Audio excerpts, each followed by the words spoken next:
The morning sun cast long shadows across the concrete parade ground at Naval Station Norfolk, Virginia. Recruits shuffled into formation, their crisp uniforms a stark contrast to the weathered buildings that had witnessed decades of military training. Among them stood Thomas Mitchell, a 52-year-old man whose presence seemed oddly out of place among the fresh-faced 20-somethings surrounding him. Thomas's graying hair was cropped short, regulation style, but his weathered hands and the deep lines etched around his eyes told stories that his younger counterparts couldn't begin to imagine. As he adjusted his position in formation, the sleeve of his uniform rode up slightly, revealing the edge of a faded tattoo on his forearm, a simple anchor with what appeared to be a trident beneath it, the ink having lost much of its original vibrancy over the years. "Look at Grandpa over there," whispered Recruit Johnson, a cocky 19-year-old from California who'd been making jokes since day one. Probably got that tattoo at some carnival back in the Stone Age. Several recruits nearby snickered quietly, trying to keep their amusement hidden from the drill instructors. Before continuing, give this video a thumbs up and subscribe to discover more stories of heroes whose true worth isn't written on their sleeves, but carved into their souls through sacrifice and service. Recruit Stevens, standing directly behind Thomas, leaned forward slightly. "My dad's got one just like that from his Navy days. Probably means he swabbed decks on some supply ship for 4 years." The comment drew more muffled laughter from the group, each recruit feeling emboldened by the pack mentality that often emerges in high-stress training environments. Thomas heard every word but remained motionless, his eyes fixed straight ahead.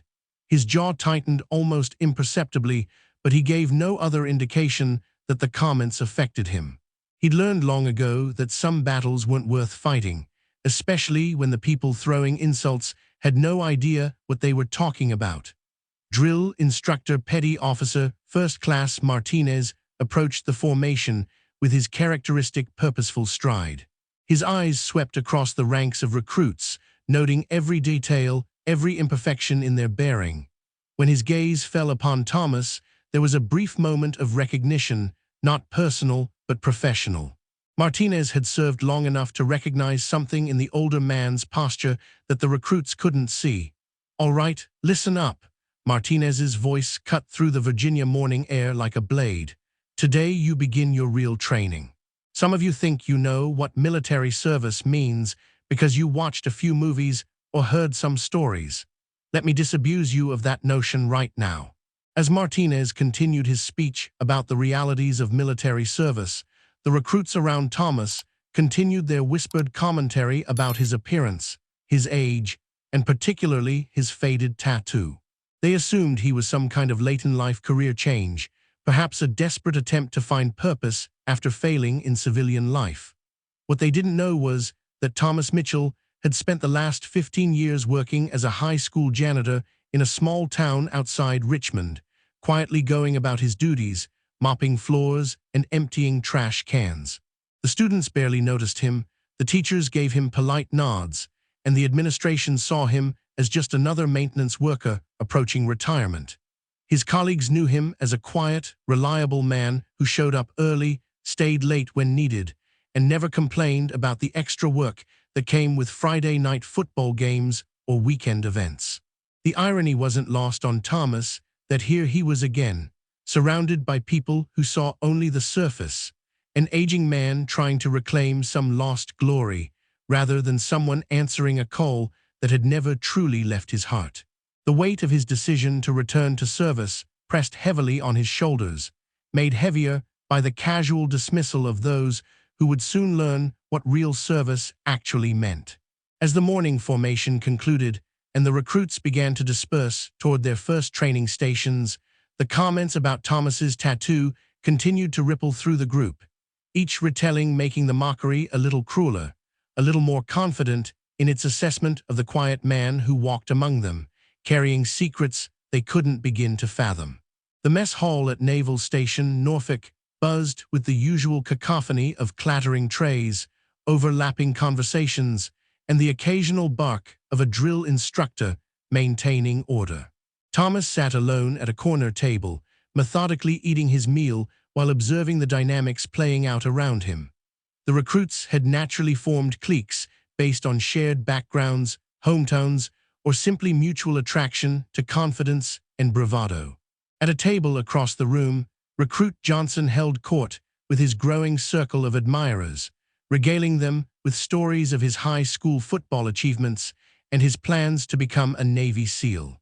"My uncle was in the SEALs in the 90s, he boasted, his voice carrying further than he probably intended. "He told me what to expect. It's all about mental toughness and physical conditioning. Something most people don't have." Stevens nodded enthusiastically. "That's exactly what I'm talking about.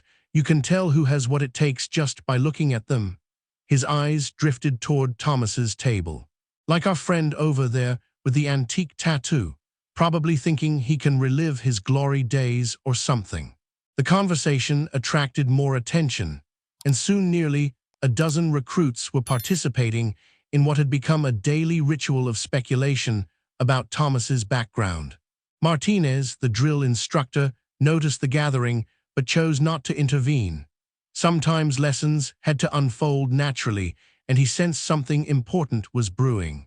Recruit Foster, a 22-year-old from Texas who'd served 4 years in the Army before switching to the Navy, tried to inject some perspective. "Maybe we should cut the guy some slack. Could be he's got his reasons for being here." But his voice was quickly drowned out by the others, who seemed to have reached a collective conclusion about Thomas's motivations and capabilities. "I heard from Rodriguez that Mitchell worked as a janitor before this," added Recruit Davis, a supply specialist looking to cross-rate into special operations. "Can you imagine? Going from mopping floors to thinking you can hang with the elite forces." The man's delusional. What they didn't know was that Thomas had been listening to these conversations for weeks, not out of self-pity or anger, but with a growing understanding of how little these young men knew about real military service. During his 15 years as a high school janitor, he developed an almost supernatural ability to move through spaces unnoticed, to hear conversations people thought were private. It was a skill that served him well in his previous life, and apparently in this one too. That afternoon, during physical training on the obstacle course, the mockery took on a more public form. As Thomas approached the rope climb, a challenge that would be difficult for any 52-year-old, Johnson made sure his voice carried to the entire platoon. $20 says the old-timer can't make it halfway up," he announced, drawing chuckles from several recruits. "That faded tattoo isn't going to help him now." Thomas approached the rope with the same quiet determination he brought to everything else. His hands, calloused from years of maintenance work, gripped the coarse fibers as he began his ascent. The technique he used was flawless, not the desperate scrambling of most recruits, but the efficient, energy-conserving method taught to those who needed to climb quickly and silently in operational environments. He reached the top in less than 30 seconds, faster than any recruit had managed that day. The descent was equally controlled, his feet touching the ground with barely a sound. He walked away without acknowledging the surprised silence that had fallen over the group, leaving the recruits to wonder where a janitor had learned to move like that. Drill instructor Martinez made note of the performance, but more importantly, he made note of Thomas's complete lack of ego about it. There was no celebration, no glance toward the shocked faces of his tormentors, no sign that he felt vindicated. Just a man doing what needed to be done, the way it needed to be done, because that's who he was. As the training day concluded, the conversations about Thomas shifted slightly. The easy confidence in their assumptions wavered, replaced by a nagging sense that perhaps they'd misjudged something important.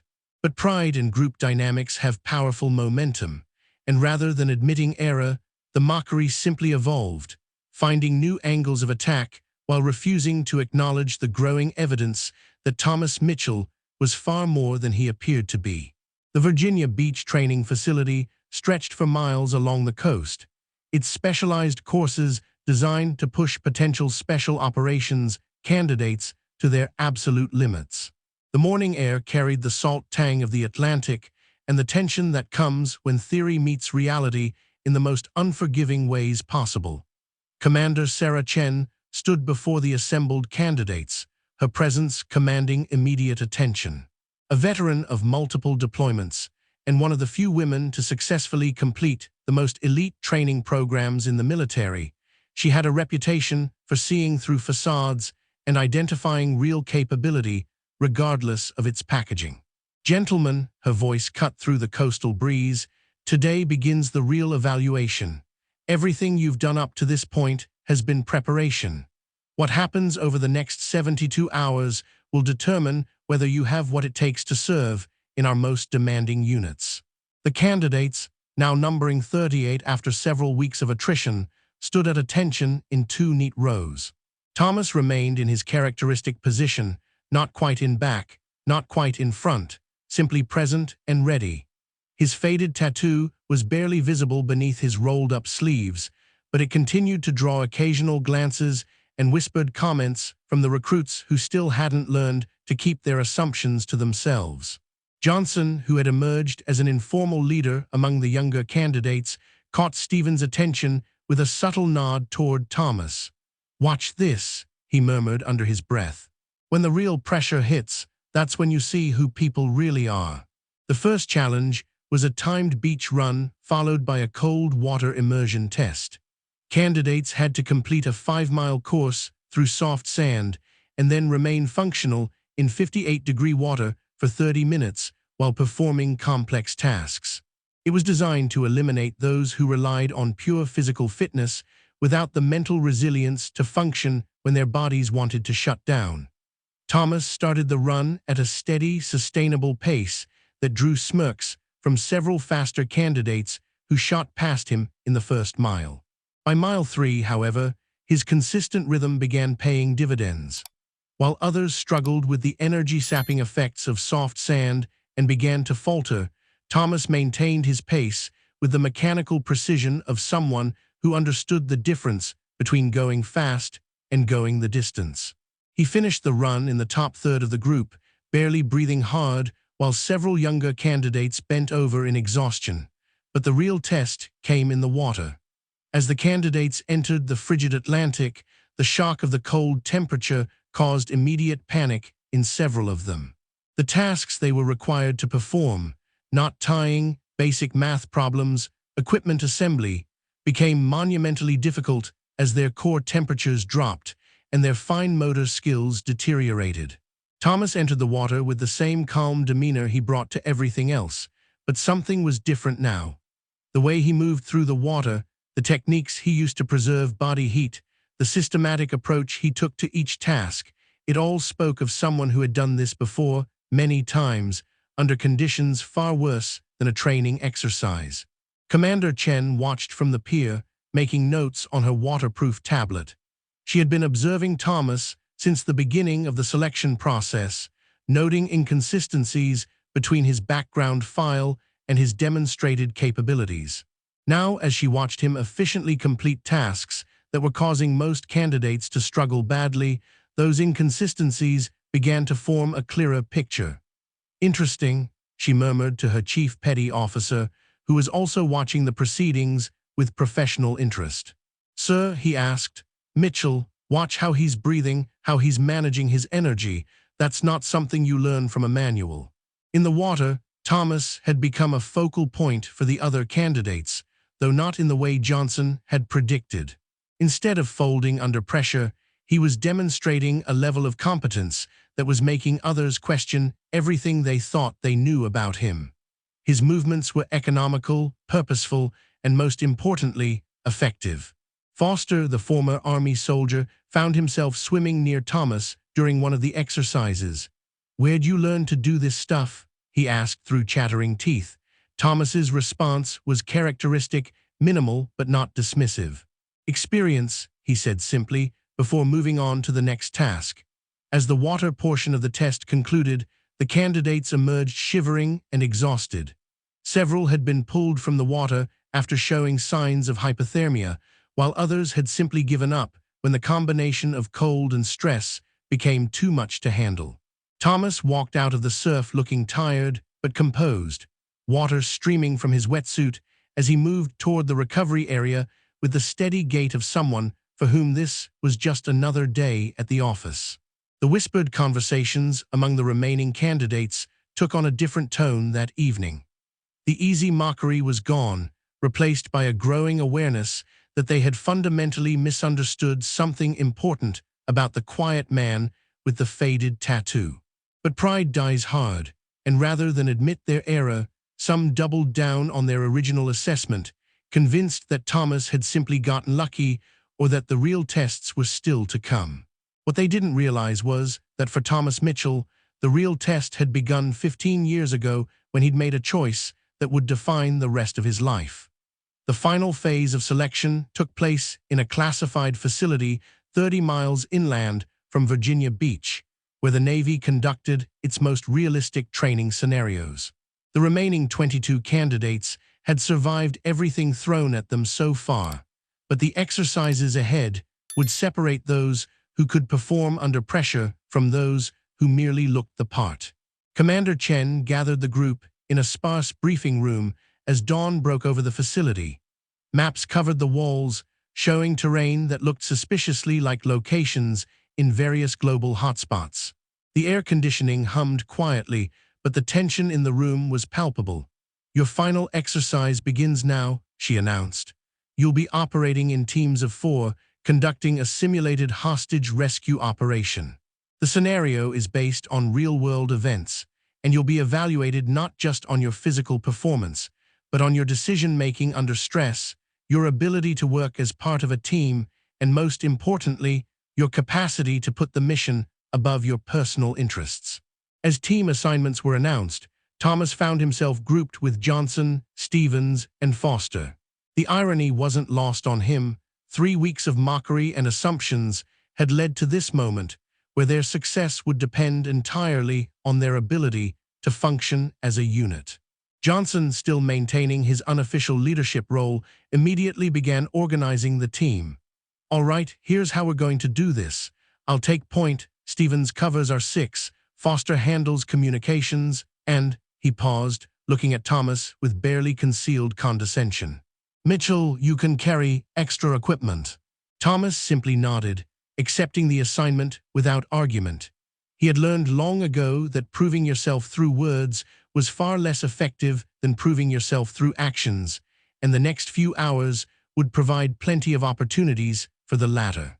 The scenario unfolded in a mock village constructed to replicate Middle Eastern architecture. The hostages were role players who would react realistically to the team's actions, while opposing forces, played by experienced instructors, would test every aspect of their tactical knowledge and execution. As the team moved through the village, Thomas's behavior began to puzzle his teammates.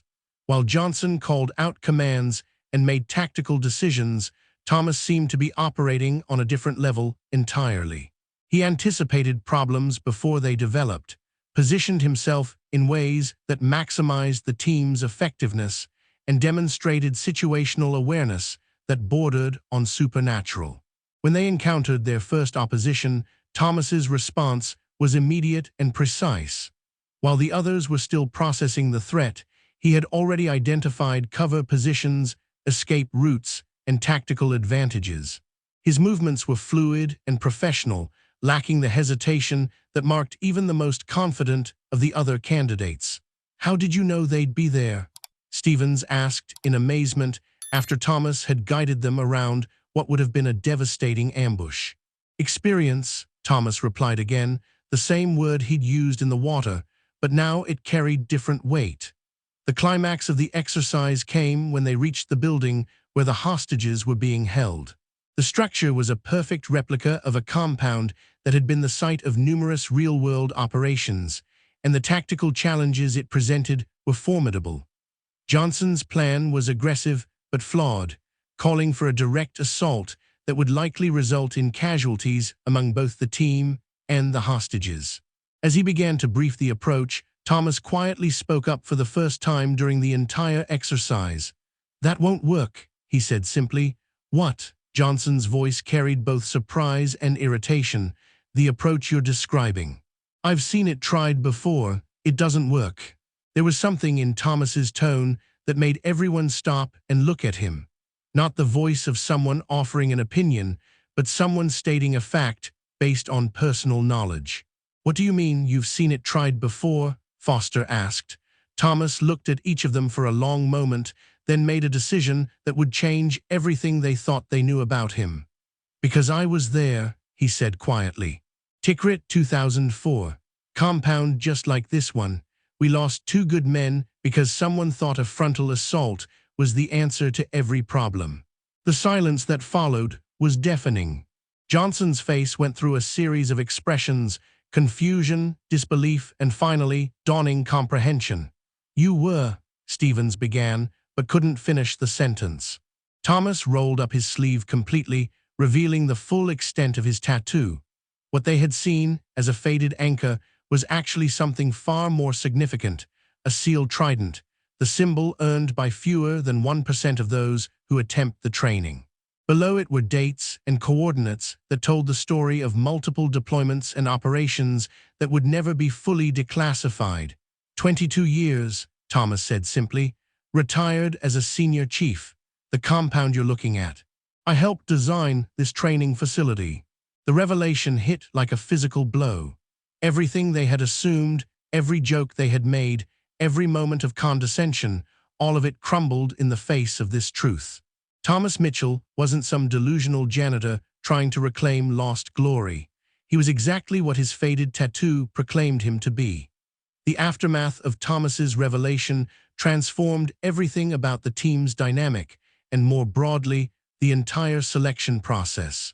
Word spread quickly through the remaining candidates that the quiet man they'd been mocking was not only a decorated Navy SEAL, but one whose service record included some of the most dangerous and classified operations of the early 2000s. As they completed the hostage rescue exercise using Thomas's tactical recommendations, which proved flawlessly effective, Johnson found himself grappling with a shame so profound it was almost physical. Every joke, every snide comment, every moment of casual disrespect now felt like a weight pressing down on his chest. "Senior Chief," he said quietly as they regrouped after the successful completion of their mission. The formal address felt strange on his tongue, but somehow necessary. "I owe you an apology, we all do." Thomas looked at the young man for a long moment. There was no anger in his expression, no satisfaction at having proven his detractors wrong. Instead, there was something that looked almost like understanding. "You don't owe me anything, son," he said quietly. "You made assumptions based on incomplete information. It happens to everyone." But Johnson wasn't willing to let himself off that easily. "No, sir, it was more than that. We were." He struggled to find words adequate to express the depth of his regret. "We were everything wrong with the military, everything wrong with people." Commander Chen had been observing the interaction from a distance, and now she approached the group.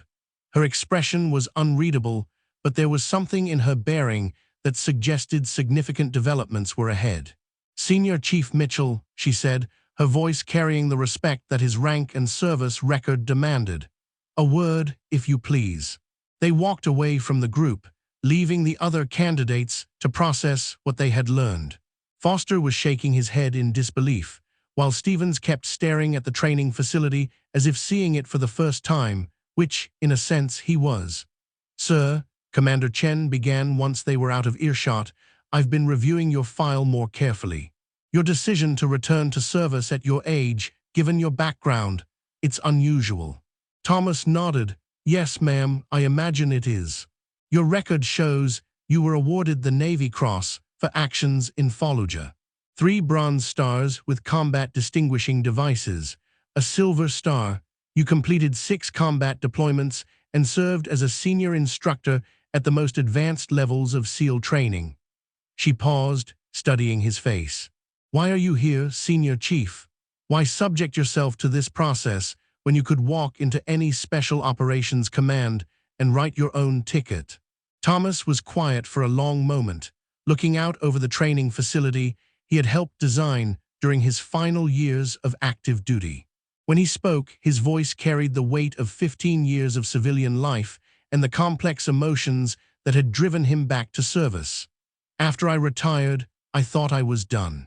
Took a job as a janitor because I wanted something simple, something that didn't require life-or-death decisions every day. He turned to face her directly, but September 11th changed something for a lot of us. And when the war started ramping up again, when I saw young men and women deploying to places I knew, facing challenges I understood, I couldn't stay on the sidelines anymore. Commander Chen nodded slowly. And the selection process. These recruits need to understand what they're signing up for. They need to see that heroism doesn't always look like what they expect. Sometimes it looks like a 52-year-old janitor who's willing to put his comfortable retirement on hold because his country needs him. As they rejoined the group, the dynamic had shifted completely. The remaining candidates stood at attention, not because they'd been ordered to, but because they instinctively recognized that they were in the presence of someone whose service embodied everything they hoped to achieve. Commander Chen addressed the group. Candidates, you've just completed one of the most important lessons in military service. Senior Chief Mitchell has spent the last 15 years in civilian life, working as a high school janitor. He returned to service, not because he needed to prove anything to himself or to you, but because he believed his experience could make a difference in preparing the next generation of special operations personnel. She paused, letting the implications sink in. That faded tattoo you've been mocking represents more courage than all of you combined will ever possess. It represents sacrifice, dedication, and a willingness to serve something greater than oneself that doesn't diminish with age or occupation. Johnson stepped forward, his voice barely above a whisper. Senior Chief, permission to formally apologize to the team for my conduct.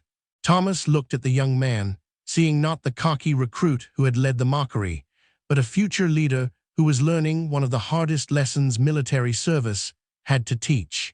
Humility in the face of true heroism. Apology accepted, Johnson, but more importantly, lesson learned.